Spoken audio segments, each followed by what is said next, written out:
आजचा विषय आपण घेतलाय दमा, ॲलर्जी आणि सर्दी. एखादा पेशंट आला आणि तो म्हणतो की मला दम लागतो, तर आपण काय विचार करायला पाहिजे हे आपण आता बघूया. तर हे दम लागणं पण 2 प्रकारचं असतं बरं का. म्हणजे काय, एक दम जो लागतो ना, तो कोर दम व्याधी असतो, श्वास व्याधी असतो, है ना? तर त्या पेशंटला दम लागू शकतो. आता अजून पेशंट जे कंप्लेंट करतात की मला दम लागतोय, तर ते दम लागणं हे लक्षण स्वरूप असू शकतं. म्हणजे काय, की मूळ व्याधी काहीतरी वेगळा असतो आणि त्या व्याधीचं लक्षण म्हणून दम लागतो. मग त्याला आपण कितीही स्टँडर्ड प्रोटोकॉल श्वासाचा वापरला ना, तर पेशंटला बरं वाटतं, पण तो पूर्ण बरा होत नाही. मग जोपर्यंत त्याच्या अंडरलाईंग व्याधी कुठला आहे, हे आपल्याला समजणार नाही, ते आपण जर डायग्नोज केलं नाही ना, तर पूर्णपणे रूटनी आपण हे दम कमी करूच शकत नाही. मग असे कोणते कोणते व्याधी आहे, की ज्याच्यात लक्षण स्वरूप दम लागतो, है ना? ते एक शॉर्टमध्ये आपण बघूया. सगळ्यात आधी कोणता आहे? पांडू, है ना? रक्ताल्पता जर असेल, पांडू जर असेल, तर पेशंटला दम लागतो. अर्श असेल, तरी पेशंटला दम लागतो. ग्रहणी असेल, तरी त्या पेशंटला दम लागू शकतो.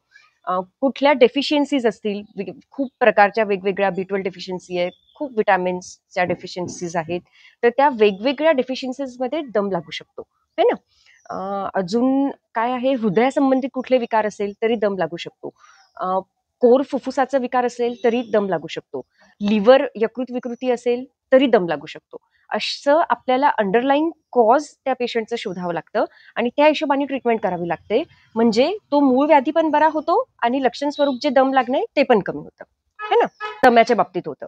दम्याचं मॅनिफेस्टेशन जरी लंग्समध्ये आपल्याला दिसत असेल, पण त्याचं जे तळं आहे ते काय आहे? कोण सांगणार? श्वासव्याधी हा आमाशय समुद्भव सांगितलाय. व्हेरी गुड, है ना? तर जोपर्यंत आपण आमाशयातल्या विकृत कफाची ट्रीटमेंट करत नाही, है ना? पचन होताना पहिल्या अवस्थापाकात कफ तयार होतो आमाशयात. तो जर विकृत तयार झाला ना, तर दम आणि श्वास हे लक्षण येतात, बरं का? तर म्हणून आमाशयाची ट्रीटमेंट, कफाची ट्रीटमेंट जोपर्यंत आपण करत नाही, तोपर्यंत मुळातून तो पेशंट बरा होऊच शकत नाही. आणि म्हणूनच श्वासाच्या पेशंटला जोपर्यंत आपण बृहद्वमन, बृहद विरेचन देऊन त्याचं पोट आणि ग्रहणी आपण नीट करत नाही, तोपर्यंत अपुनर्भव चिकित्सा श्वासात होऊच शकत नाही. तर प्रॉपर ट्रीटमेंट सोबत आपल्याला शोधन करणं हे खूप आवश्यक असतं. तरच तो पेशंट मुळातून बरा होतो आणि त्याला रिकरन्स होत नाही. इव्हन हेरिडिटरी दम ज्यांना असतो ना, तर लोकांना वाटतं की आम्हाला पिढ्यांतून हे दम आलेलं आहे. तर लोकांना हे ऍक्सेप्ट करून टाकतात की नाही, आम्हाला हे आयुष्यभर राहणारच आहे. किती लोक आपण बघत असतो की पिढ्यानपिढ्या दम असतं. म्हणजे माझ्या वडिलांना होतं, माझ्या आजोबांना होतं आणि मलाही दम आहे. आपल्याकडे असे पेशंट 3-4 आता सुरू आहेत. 20 वर्षांपासून एक टिपी तुम्हाला केस सांगते मी. एक 6-8 नाही, मागच्या बरोबर याच पिरियडमध्ये 1 वर्ष झालं बरं त्या पेशंटला. तो पेशंट आलेला आणि येऊन बसला, असं घरघर, घरघर असं आवाज येत होतं. म्हणजे अक्षरशः श्वासाचा आपल्याला आवाज येत होता. आणि मग हिस्ट्री घेतली तर सांगितलं, की माझ्या वडिलांनाही दम होता आहे, माझ्या आजोबांनाही होता आणि मलाही 20-25 वर्ष झाले, की असंच आहे मी. आणि वातावरण जेव्हा बदलतं, ऋतुसंधिक काल असतो, तेव्हा तर इतकं भयंकर त्रास होतो, की खूप वेळा ॲडमिट व्हावं लागतं. नाहीतर मग ते इन्हेलर्स घ्यावे लागतात. तर मग प्रॉपर केस घेतली, सगळं घेतलं. दिनचर्या पण व्यवस्थित होती, खाणं-पिणं पण काही खूप हे नव्हतं. मग प्रॉपर त्यांना आपली जी दम्याची ट्रीटमेंट आहे ना, ती दिली आणि हेरिडिटरी ती काय दिली मी ते सगळं डिटेल तुम्हाला सांगणार आहे. आणि डिसेंबरमध्ये मग हिवाळ्यात त्यांना पिंपळी रसायन असतं, वर्धमान पिंपळी रसायन माहिती असेल तुम्हाला. तर तो पूर्ण 21 दिवसांचा योग दिला आणि तेव्हापासून ते आत्तापर्यंत त्यांना दम्याचा त्रासच नाहीये. फक्त ऋतुसंधी म्हणजे सीझन चेंज झाला, आभाळ आला, पाऊस आला, की थोडा त्रास होतो. पण तेही श्वासाकल्प दिलं त्यांना, लंघन केलं, रात्रीचं जेवण बंद केलं, की तोही बऱ्यापैकी कमी. म्हणजे 95% ते पेशंट एका वर्षात, 1 वर्ष पण नाही, त्यांनी ट्रीटमेंट 3च महिने घेतली बरं का. नंतर मग बरं वाटलं, की पेशंट लगेच कमी होऊन जातात. त्यांना वाटतं, की आम्ही झालो बरे. तर 3च महिने त्यांनी ट्रीटमेंट घेतली आणि आत्ता परवा ते आलेले सांगायला, की आता मी कोजागिरीला येणार आहे म्हणे ते औषध घ्यायला. कोजागिरीपासून ते सुरू झालेलं. तर इतका चांगला फरक इव्हन हेरिडिटरी डिसऑर्डर्समध्ये पण आपण देऊ शकतो. हे लोकांना माहीत नसतं आणि खूप वैद्यांना पण, डॉक्टर्सना पण माहीत नसतं, की हेरिडिटरी आजार आपण हे चांगल्या प्रकारे कमी करू शकतो. तर हे खूप चांगली ट्रीटमेंट आयुर्वेदात आहे आणि पिढ्यातून हे आपल्याला काढायचं असेल, आता त्यांना थोडंफार सर्दी वगैरे राहील आणि त्यांच्या मुलाला दमा येणारच नाही. इतका चांगला इफेक्ट आपल्या औषधांचा येतो बरं का. म्हणजे हेरिडिटरी आजार पण आपण खूप चांगल्या प्रकारे काढू शकतो. वैद्याला डिटेल हिस्ट्री घेऊन हे बघणं खूप महत्वाचं असतं, की आजाराची उत्पत्ती कुठे आहे, त्याचं संचारस्थान काय आहे आणि त्याचं मॅनिफेस्टेशन कुठे होतंय. ह्या तिन्ही गोष्टी प्रॉपर बघून जेव्हा आपण ट्रीटमेंट देतो ना, तेव्हा मुळातून ती ट्रीटमेंट होते आणि अपुनर्भव चिकित्सा होते. हं? तर हे आपल्याला नेहमी लक्षात घ्यायला पाहिजे, बरं का. आता दम्याची कारणं काय काय आपण बघितली तर एक जनरल कारणं काय असतात, की एक तर हेरिडिटरी ज्यांना आहे ते हेरिडिटरी येत असतो. नाहीतर लहानपणापासून खूप लोकांना चिकट पदार्थ, रोज गोड खाण्याची सवय असते किंवा जड पदार्थ खाण्याची सवय असते. जेवणात रोज लोकांना गोड हवं असतं किंवा पनीर रोज खाणारे लोकं आहेत बरं का. कंटिन्यू खाणारे. लहान मुलं तर भयंकर पनीर खातात. आजकाल तर ते पनीर नुसतं कापून ते फ्राय करून वगैरे असंच पण खाताना मी बघितले. भयंकर खराब असतं बरं का ते. दुधाची विकृती आहे. खूप कफ वाढतो त्यानी. विरुद्धान्न सेवन करणारे वर्षानुवर्ष लोकं असतात. मिल्कशेक्स घेतात, फ्रूट सॅलड घेतात किंवा केळ्याचं शिकरण खूप कॉमन आहे. दूध आणि केळं जर तुम्ही असं फेटलं ना, शिकरण बनवलं ना आणि त्याला असं उचललं तर बघा त्याला असा तारा निघतात बरं का. इतका विकृत कफ त्या शिकरणनी वाढतो ना, तर वर्षानुवर्ष अशा लोकांना हे खाणाऱ्या लोकांना दमा येतो आणि तो पुढे पण जातो बरं का. खूप वारंवार ज्यांना सर्दी होते, ॲलर्जी होते किंवा वेगवेगळ्या प्रकारच्या सेंटची काही लोकांना ॲलर्जी होते. धूळ धुळीच्या कॉन्टॅक्टमध्ये आले की लगेच शिंका येणं, खूप मळमळ होणं. जे लोकं जस्ट झोपायच्या आधी भरपूर पाणी प्यायची सवय असते काही लोकांना. वर्षानुवर्ष हे झालं तरी पुढे सर्दी, ॲलर्जी आणि दमा मागे लागू शकतो किंवा रात्री दही खाणारे लोकं असतात, त्यांना दमा लागू शकतो. तर ह्या सगळ्या गोष्टी आपण अव्हॉइड करायला पाहिजे आणि म्हणून हिस्ट्री जेव्हा आपण पेशंटची घेतो, तर हे हेतू जर आपल्याला सापडले ना, तर आपण पेशंटला सांगायला पाहिजे, की हे सगळं तुम्ही बंद करा.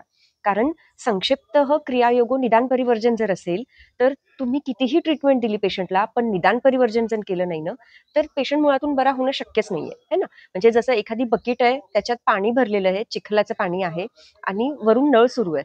तर तुम्ही कितीही त्या बादलीतलं पाणी काढलं, पण वरचं नळ सुरूच राहिलं, तर ती बकेट रिकामी होणार आहे का? शक्यच नाही. तुम्हाला आधी नळ बंद करावं लागेल. नळ बंद करणं म्हणजे काय?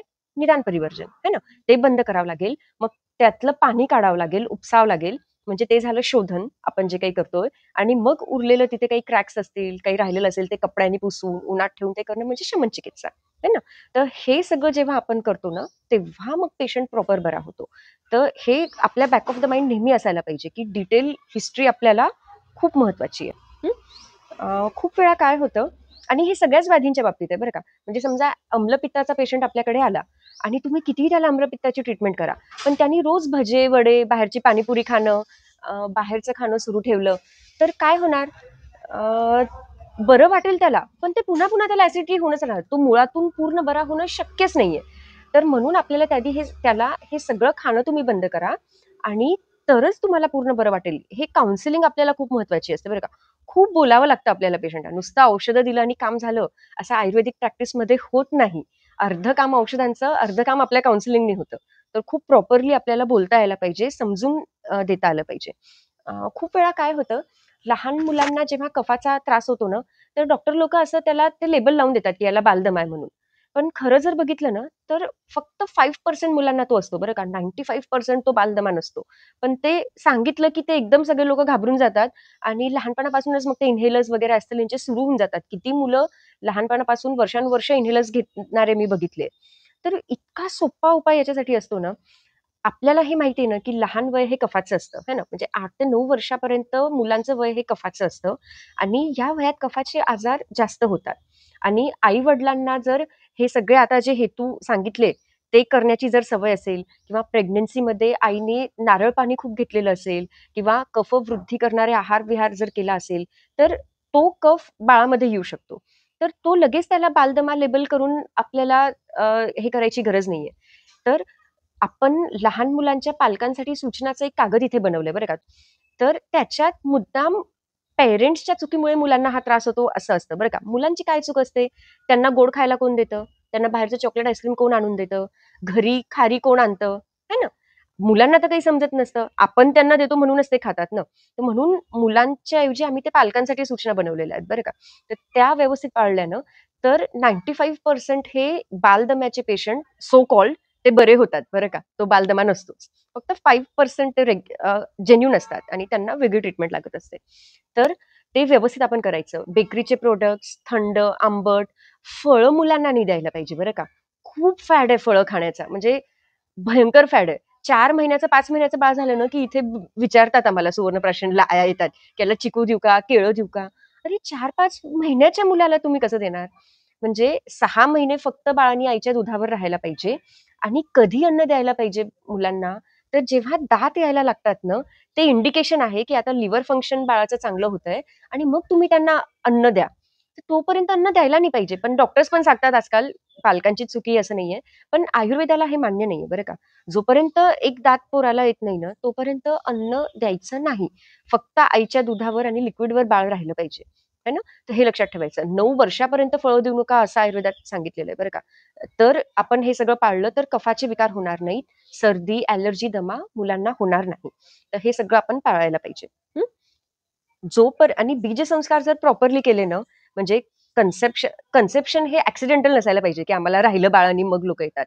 मग इतकं मोठं लाईफचं डिसिजन आहे, बाळ होणार आहे, त्याची क्वालिटी कशी होणार आहे, हे आपल्या जर आहार-विहारावर अवलंबून असेल, तर तुम्ही ते प्लॅन करून घ्यायला पाहिजे की नाही चान्स, की बस राहिलं आणि म्हणून मग आम्ही ते कंटिन्यू केलं. असं कधीच नाही व्हायला पाहिजे. कन्सेप्शनच्या आधी 3 महिने प्रॉपर बीजसंस्कार करायला पाहिजे. म्हणजे स्त्रीबीज आणि पुरुषबीज हे व्यवस्थित चांगल्या क्वालिटीचं होतं आणि मग चान्स घेऊन बाळ राहायला पाहिजे. बाळ राहिल्यावर 9 महिने प्रॉपर गर्भसंस्कार व्हायला पाहिजेत. खूप डिटेल याचं इन्फॉर्मेशन आपल्या आयुर्वेदात आलेली आहे. आणि ते झाल्यावर मग जेव्हा बाळ होतो ना, म्हणजे मुलगी लग्नाच्या आधीपासून रजस्वला परिचर्या आणि मग बीजसंस्कार आणि मग प्रेग्नंट राहिल्यावर गर्भसंस्कार. हे जर प्रॉपर वेनी केले आणि डिलिव्हरी झाल्यावर सुतिका परिचर्या व्यवस्थित या सगळ्या पाळल्या ना आपण, तर खूप चांगल्या क्वालिटीचं बाळ पण बनतं आणि स्वतःची तब्येत पण खूप चांगली राहते. तर हे आपल्याला माहीत असलं तर आपण हे फॉलो करू आणि लोकांना सांगू ना. आपण प्रॉपर अग्नितेवत आपली ठेवली, तर इन्फेक्शन किती येऊ दे ना, काही फरक पडत नाही. आपण एकदम चांगले राहू शकतो. म्हणून आजाराच्या ट्रीटमेंटपेक्षा किंवा पॅथोजन्सपेक्षा आपण होस्टला जास्त महत्त्व देतो आयुर्वेदात. आणि ॲलोपॅथीत उलटं असतं बरं का. ते इन्फेक्शन्स हे ते त्याला जास्त महत्त्व देतात. आपण होस्टला महत्त्व देतो. आणि म्हणून अपुनर्भव चिकित्सा ही आयुर्वेदाची स्पेशालिटी आहे. ती फक्त आपणच करू शकतो. ते इतर कुठल्याच पॅथीत नाहीये. म्हणून आंबट फळं वगैरे हे मुलांना द्यायला नाही पाहिजे बरं का. कुठलाही आजार आपल्याला झाला ना, सर्दी, खोकला, ॲलर्जी, दमा किंवा एनी डिसीज, तर सगळ्यात आधी काय करायला पाहिजे? सगळ्यात आधी काय करायला पाहिजे? बरोबर आहे. लंघन करायला पाहिजे, है ना? लंघनम श्लोक ते ज्वराची ट्रीटमेंट आहे, है ना? पण काय म्हटलेलं आहे? लंघनम परम औषधम. कुठलाही व्याधी असो, लंघन हे सगळ्यात बेस्ट आहे. सगळ्यात आधी खाणं बंद करायचं. सर्दी झाली ना, की पटकन खाणं बंद करायचं. 3 दिवस लंघन करायचं. पहिले 3 दिवस लंघन केलं आणि मग 4थ्या दिवशी थोडी सर्दी कमी झाली, की षडबिंदू तेलाचं नस्य जर आपण दिलं ना, तर काय होतं, की वारंवार सर्दी झाल्यावर जी पोस्ट नेझल ड्रिप चालू होऊन जाते ना, तर ती डायरेक्ट फुफ्फुसात जाऊन पुढे दमा त्याने होत असतो. तर ती पोस्ट नेझल ड्रिप होत नाही आणि लंग्सची ताकद चांगली राहते आणि म्हणून मग श्वास पुढे होत नाही. नाहीतर वारंवार वर्षानुवर्ष आधी सर्दी असते आणि मग पुढे जाऊन दमा होतो. है ना? तर ते होणार नाही. अजून काय करायचं? कुठलाही आजार झाला तर पहिलं लंघन, मग उकळून गार केलेलं पाणी प्यायला पाहिजे. साधं पाणी नाही प्यायला पाहिजे. शुद्ध हवेत राहायला पाहिजे. फ्रेश एअर यायला पाहिजे. नाही तर एसीत राहतात लोकं. इव्हन हॉस्पिटल्समध्ये सगळीकडे आजकाल एसी असतात. है ना? फ्रेश एअर यायला पाहिजे आणि प्राणायाम करायला पाहिजे. म्हणजे मग काय होतं? आजार लवकर बरं होण्याला खूप चांगली मदत होते. छाती, पोट आणि पाठ शेकायला मी प्रत्येक पेशंटला सांगते. स्पेशली सर्दी, खोकला, दमा ज्या मुलांना, छोट्या मुलांना वारंवार होतो किंवा मोठ्यांना पण.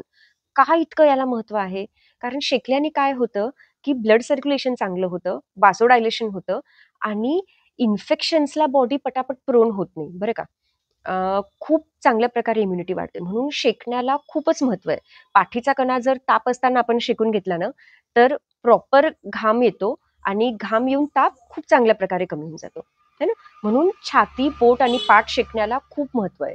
सर्दी, खोकला आणि श्वासाच्या पेशंटला अतसीचा लेप लावायला आपण सांगतो. म्हणजे जवस जे सांगितलंय ते बारीक करायचं एकदम पावडर फॉर्ममध्ये. त्याच्यात पाणी टाकून ते बेसनसारखं शिजवायचं आणि छातीला कोकोनट ऑइलचा एक हात लावून त्याच्यावर जो जवसाचा लेप आपण लावून दिला ना आणि 10 मिनिटं वाळला की त्याला एक कपडा गुंडाळून द्यायचा. तर मिनिमम 2 ते 3 तास ते राहिलं पाहिजे. नाहीतर रात्री लावून ते सकाळी ठेवलं तर 3 दिवसात कितीही कफ असला ना तर तो खूप चांगल्या प्रकारे कमी होऊन जातो. त्याच्यासोबत आपण भारंगी काढा देतो. जर दिला ना तर इवन फुफ्फुसात कितीही विकृत कफ झाला असेल, खूप घरघर आवाज येत असेल आणि दम लागत असेल, तरी या 2 औषधांनी म्हणजे भारंगी काढा आणि अतसी लेप खूपच चांगला फरक पडतो. त्याच्यासोबत आपण डाव्या कानात एक लसणाची पाकळी कॉटनमध्ये गुंडाळून ठेवायला सांगतो. का असं सांगतो? डावी बाजू ही चंद्रनाडी आहे है ना, म्हणजे शीत असतं.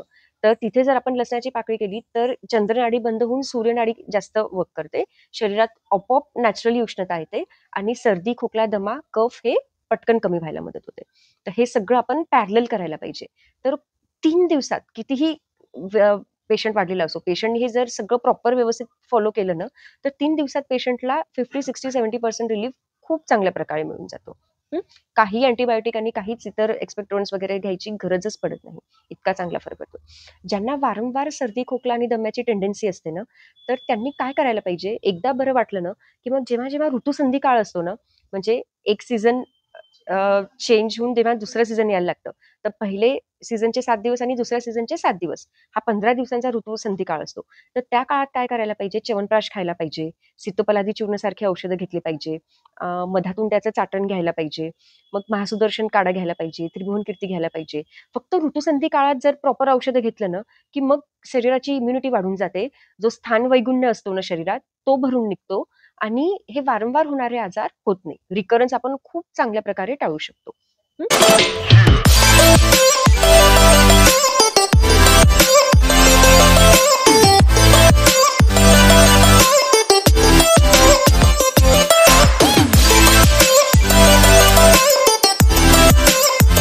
छाती, पोटपाट शेकल्याने आणि षडबिंदू तेलाचा जो नस्य मी तुम्हाला सांगितलंय ना, तर त्यांनी पोस्ट नेझल ड्रिप जी आहे ना, ती खूप चांगल्या प्रकारे बंद होते. टॉन्सिल्सचा त्रास ज्यांना वारंवार होतो, तो पण कमी व्हायला लागतो आणि कफ पोस्ट नेझल ड्रिपमुळे जे मागे जाऊन युस्टॅचियम ट्यूबद्वारे जे कानात जाऊन कानाचे इन्फेक्शन्स खूप मुलांना होतात, तर ते पण यांनी आपण टाळू शकतो. इतका चांगला इफेक्ट याचा होतो बरं का. आणि त्याच्यासोबत जर जवसाचा आपण पोटीस कानामागे जर लावला ना प्रॉपर, तर त्याचा इफेक्ट पण ज्यांना कान फुटतो वारंवार कफामुळे, तर त्याचा इफेक्ट खूप चांगला येतो. तिथेच आपण लीच थेरपी पण करू शकतो. या सगळ्या गोष्टी पॅरलल व्हायला पाहिजे. ठीक आहे. आणि फुफ्फुसात पण इन्फेक्शन जात नाही, कारण पोस्ट नेझल ड्रिपच आपण बंद करून टाकली. ठीक आहे. आता ॲलर्जीज ज्या वेगवेगळ्या सांगितल्या आहेत ना, तर ॲलर्जी कशाची पण होऊ शकते बरं का. म्हणजे म्हणतात ना, की anything below the sun, including sun can cause allergy. म्हणजे काही पेशंट तुम्ही बघितले असतील, की जे ॲलर्जिक सेन्सिटिव्हिटीचे रिपोर्ट घेऊन येतात. तर 40-45 वेगळ्या द्रव्यांची त्यांना ॲलर्जी असते. खूप चांगल्या प्रकारे आपण या सगळ्या ॲलर्जीज घालवू शकतो. खूप चांगली ट्रीटमेंट आयुर्वेदात आहे. तर त्याची ट्रीटमेंट आपण काय आहे, एक ना एक जनरल प्रोटोकॉल आहे ना, तुम्हाला सांगून ठेवते. काय द्यायला पाहिजे पेशंटला? एक तर भल्लात कासव द्यायला पाहिजे, बृहदहरिद्रा खंड द्यायला पाहिजे, मातीचा योग म्हणून एक औषध आलेलं आहे. मृदभक्षणजन्य पांडू जे आहे ना वाग्भटातलं ते, आणि काश्यप संहितेत लहान मुलांना माती खाल्ल्यामुळे जे आजार होतात ना, त्याच्या ट्रीटमेंटमध्ये जी औषधं आली आहेत, तर ती आणि ही औषधं कॉमन काढून एक योग जमदग्नी सरांनी बनवलाय. तर त्याला मातीचा योग आपण म्हणतो. तर तो मातीचा योग द्यायला पाहिजे. दशमूळ धान्वंतर तेलाची बस्ती द्यायला पाहिजे. मिड एक्झिलरी लाईनला विद्धकर्म आणि अग्निकर्म करता येतं. हा पॉइंट आपण कोविडमध्ये खूप वापरलेला बरं का. म्हणजे एक्झिलरी लाईन जी असते ना ती, आणि निप्पल पासून जर म्हणजे एक्झिलरी लाईन अशी व्हर्टिकल आणि निप्पल पासून हॉरिझॉन्टल लाईन जर आपण एक्झिला इकडे काढली, त्या लाईनला काय म्हणतो आपण कोइन्साइड झाली, तर तो जो पॉइंट असतो ना, तो एक पॉइंट, त्याच्या 4 अंगुल वर आणि 4 अंगुल खाली एक एक पॉइंट, मी तो डायग्राम काढून पाठवून देईल तुम्हाला ग्रुपवर. तर हे 3 पॉइंट्सवर जर विद्धकर्म आणि अग्निकर्म केलं ना, तर खूप चांगल्या प्रकारे ॲलर्जीजमध्ये फरक पडतो. लघु अमन विरेचनपूर्वक ही सगळी ट्रीटमेंट आपण करायला पाहिजे. आणि वात गजांकुश संध्याकाळी द्यायचं. हरताल आणि मनशीलचं हे कल्प आहे. तर हे जर 6-7 गोष्टी आपण प्रॉपर केल्यानं तर 95% ॲलर्जीज एका महिन्यात सगळ्यांच्या जाऊ शकतात. इतकं चांगलं हा योग आहे, इतकं चांगलं हे औषध आहे बरं का. पण हा एक बेसिक फॉर्म्युला आहे प्रोटोकॉल, तो आपण सगळ्यांना वापरू शकतो आणि खूप चांगल्या प्रकारे ॲलर्जीजमध्ये याचे रिझल्ट आपण घेतलेले आहे, है ना? हे तुम्ही पण देऊ शकता तुमच्या पेशंट्सना. ठीक आहे. फुफ्फुस विकार जे असतात ना, कुठलेही फुफ्फुसाचे विकार किंवा हार्ट पेशंट्स असतात किंवा पोटासंबंधी ज्यांना कुठलाही विकार असेल, तर त्या सगळ्या लोकांना काय करायचं या ट्रीटमेंटसोबत, एक खूपच महत्त्वाची गोष्ट आहे, की संध्याकाळचं जेवण त्यांचं बंद करायचं. हे खूप महत्वाचं आहे. म्हणजे एकभुक्त जर हे लोकं राहिले ना, म्हणजे दुपारी एकदा प्रॉपर जेवण केलं आणि संध्याकाळी जेवण न करता एकतर फक्त गाईचं दूध प्यायचं साय काढून किंवा साईच्या लाह्या खायच्या. तर शरीराची जी ताकद असते ना, जी फक्त अन्न पचनासाठी शरीर वापरत असतं किंवा वाया जाते असं आपण म्हणू शकतो. तर ती जी एनर्जी शरीराची वाचते ना, ती एनर्जी शरीर ते आजार काढण्यासाठी वापरून घेतं. खूप चांगला फरक 15 दिवसातच तुम्हाला जाणवेल. या सगळ्या लोकांना संध्याकाळचं जेवण बंद करायचं आणि बाकी हे जो प्रोटोकॉल आहे तो सांगायचा. छाती पोटपाट शेकायला सांगायचं. हे करायचं. ठीक आहे. आणि यांनी काय होतं, की व्हायटल ऑर्गन्सची कार्यक्षमता खूप वाढते. म्हणजे एकभुक्त जर आपण राहिलं ना, तर हार्टची ताकद खूप वाढते. रसधातू चांगला तयार होतो. रसधातू चांगला तयार झालं, की ब्रेन आणि किडनीला चांगल्या रक्ताचा पुरवठा होणार आणि किडनीला मग कमी काम करावं लागलं, म्हणजे फिल्ट्रेशनचं काम किडनीला कमी करावं लागणार आणि त्रिमर्म, तिन्ही मर्म जर हृदय, मेंदू आणि वस्ती जर चांगले राहिले, तर ऑब्व्हियसली सगळं शरीर चांगलं राहणार आहे. तर म्हणून एकभुक्त राहण्याला खूप महत्त्व आहे. म्हणून चरकाचार्यांनी यज्ञपुरुष या अध्यायात सांगितलेलं आहे बरं का, की 40शी नंतर सगळ्यांनीच एकभुक्त राहा म्हणून. हे जे सर्दी, खोकला, दमा आणि ॲलर्जीजचे लोकं असतात ना, तर त्यांनी आहार काय घ्यायला पाहिजे, है ना? पथ्याचं जे आपण आहे नॉर्मल एकभुक्त राहणं हे सगळं तर आपण सांगितलेलं आहे. पण एक 4-5 मी अशा पालेभाज्या तुम्हाला सांगते, की त्या जर आपण भाज्या तर रोज सगळेच जण खातात, है ना? तर ह्या भाज्या जर त्यांनी आपल्या अन्नात समाविष्ट केल्यानं, आठवड्यातनं एकदा, दोनदा जरी खाल्ल्यानं, तर वारंवार येणारे जे सर्दी, खोकला, दम्याचे अटॅक आहे ना, हे खूप चांगल्या प्रकारे आपण कमी करू शकतो. भारंगी द्रव्य माहिती हिरवे पानं असतात. काटेरी असे झिगझॅग पानं असतात आणि लाईट पर्पल कलरचे फुल असतात बरं का भारंगीचे. नेटवर फोटो मी पाठवून देईल तुम्हाला ग्रुपवर. तर त्या भारंगीची भाजी जर आठवड्यातनं एकदा करून खाल्ली ना, पानं थोडे कडू लागतात, तर त्याच्यात मुगाची डाळ टाकून तुपाची फोडणी देऊन ते केली तर ती चांगली लागते. थोडं गूळ टाकता येईल वाटलं तर. पण त्याची भाजी एक आठवड्यातनं एकदा तरी खायला पाहिजे बरं का. खूप चांगला इफेक्ट याचा सर्दी, खोकला, अस्थमा कमी करण्यासाठी लोकांना होतो. याचं जे मूळ असतं ना भारंगीचं, तर त्याचा आकार जर तुम्ही बघितला ना, ते फुफ्फुसासारखं असतं. तर पुरुषम लोकसंहिता सिद्धांतानुसार त्याचं गामित्व हे फुफ्फुसाकडे असतं.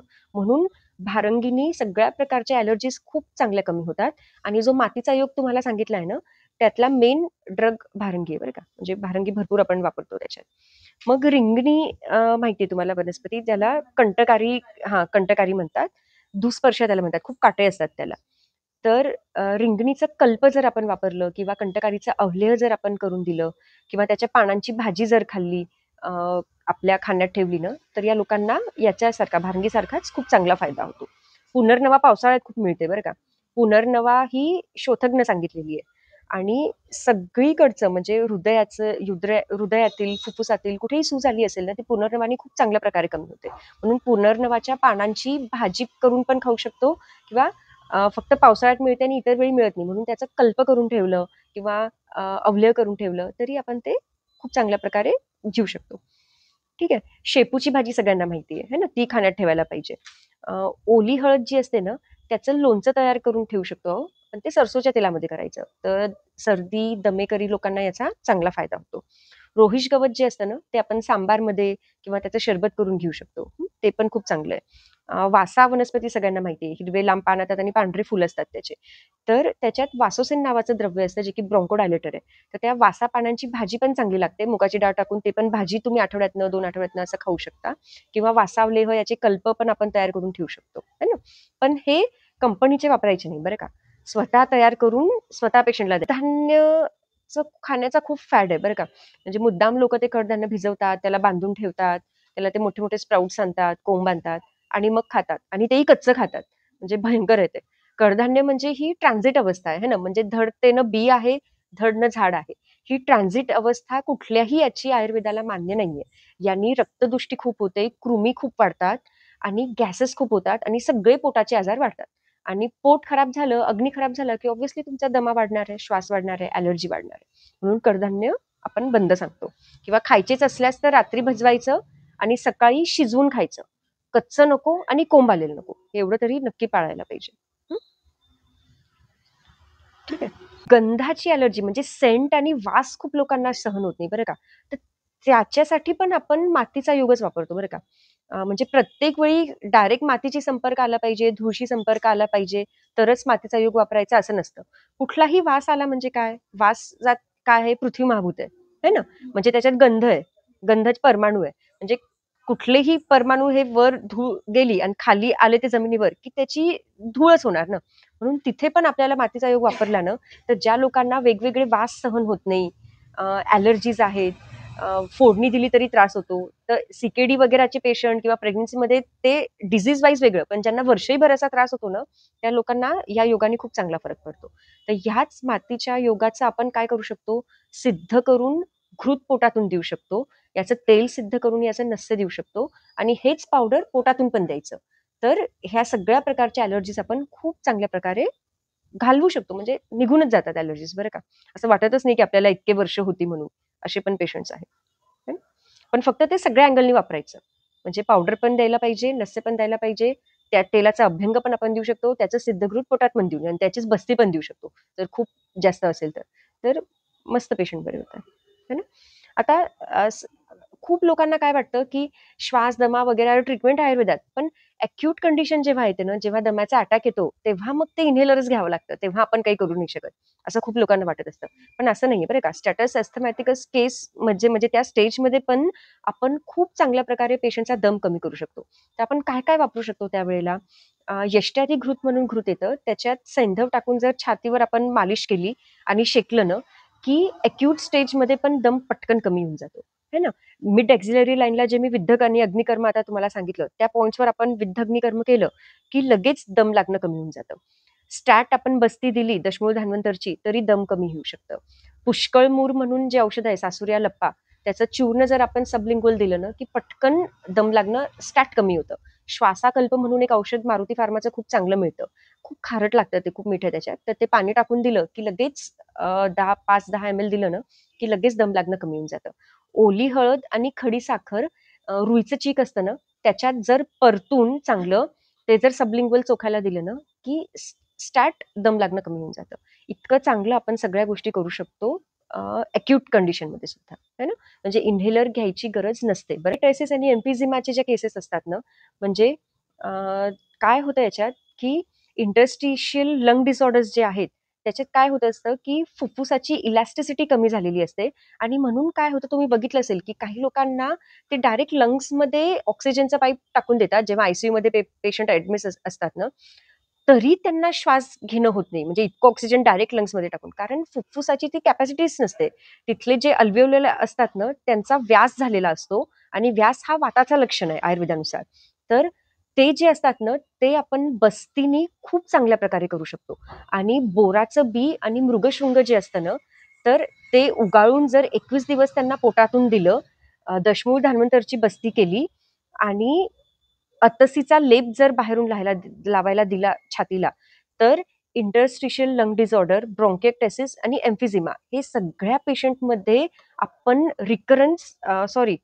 रिव्हर्स आपण खूप चांगल्या प्रकारे करू शकतो. त्यांना बरं करू शकतो आणि पुन्हा रिकरन्स होऊ नये याच्यासाठी पण आपण अपुनर्भव चिकित्सा खूप चांगली देऊ शकतो. ते लोकांना काय वाटतं, की एकदा ब्रोंकिएटिस झाला, की तो आयुष्याला लागलाय. म्हणजे वर्षातून या लोकांना काय असतं, की थोडंसं सीझन चेंज झालं, किंवा काही बाहेर धूळ आली किंवा काही झालं, की पटकन हे लोकं प्रोन होतात आणि तो एक 10-15 दिवसांचा त्यांचा अटॅक येतो. त्यांना एक तर ॲडमिट व्हावं लागतं किंवा अँटिबायोटिक्सचा डोस वगैरे घेऊन तेवढे दिवस काढावे लागतात. मग पुन्हा ते कमी होतं. पुन्हा 4-5-6 महिने झाले, की पुन्हा तो अटॅक येतो. मग ते वर्षातून त्यांचं ते सायकल चाललेलीच असते. आणि होतं काय, ते लोकं तात्पुरती चिकित्सा घेतात. पण त्या आजारामुळे फुफ्फुसात जे स्थानवैगुण्य निर्माण झालेलं आहे, ते ट्रीट कोण करणार? है ना? अँटिबायोटिक्स घेऊन, ट्रीटमेंट घेऊन तात्पुरतं लक्षण कमी होऊन जातात. पण स्थानवैगुण्य जात नाही आणि म्हणून रिकरन्स वारंवार वर्षानुवर्षे या लोकांना होत असतं. म्हणून रिकरन्स होऊ नये म्हणून हे जे औषध सांगितलं, हे प्लस लेप, प्लस पंचकर्म जर केलं ना, तर खूप चांगल्या प्रकारे हे सगळ्या केसेस आपण रिव्हर्स करू शकतो आणि खूप चांगले याचे रिझल्ट्स आहेत बरं का. म्हणजे इव्हन ऑक्सिजनचे पाईप लावून पण जे आता मी सांगितलं, तर शरीराला निळेपणा यायला लागतो त्या लोकांना आणि पेरिफेरल सायनोसिस बसून हे पेशंट दगावतात असे पेशंट बघितले असेल तुम्ही, आपले नातेवाईक वगैरे असे खूप पेशंट जातात बरं का. तर खूप चांगलं काम बोराच्या बी आणि मृगशृंग सांबाराच्या शिंग उगाळून आपण हे करू शकतो आणि लेप लावून करू शकतो बरं का. तर हे असं सगळं आहे. अजून खूप आहे बरं का. टॉन्सिल्सचे जे पेशंट असतात, रिकरंट ज्यांना टॉन्सिलायटिस होतो, तर खूप वेळा डॉक्टर्स काय ते काढून टाकायला सांगतात. लहान लहान मुलांचे टॉन्सिल्स काढलेले तुम्ही बघितले असतील. पण टॉन्सिल्स हे आपल्या शरीराचे सोल्जर्स आहे बरं का. टॉन्सिल्स कधीच काढायला नाही पाहिजे. एक 10-12 वर्षापर्यंत तो त्रास असतो आणि मोस्ट ऑफ द पेशंट्सचे मुलांचे ॲडिनॉइड्स आणि टॉन्सिल्सचा त्रास एक प्युबर्टी नंतर आपोआप कमी होऊन जातो. तोपर्यंत त्यांना आपल्याला मेंटेन ठेवावं लागतं आणि आयुर्वेदिक ट्रीटमेंटनी आपण खूप चांगल्या प्रकारे ते रिव्हर्स करू शकतो. ऑपरेशनची गरज पडत नाही. इतकं चांगलं काम आपण करू शकतो. बरं का.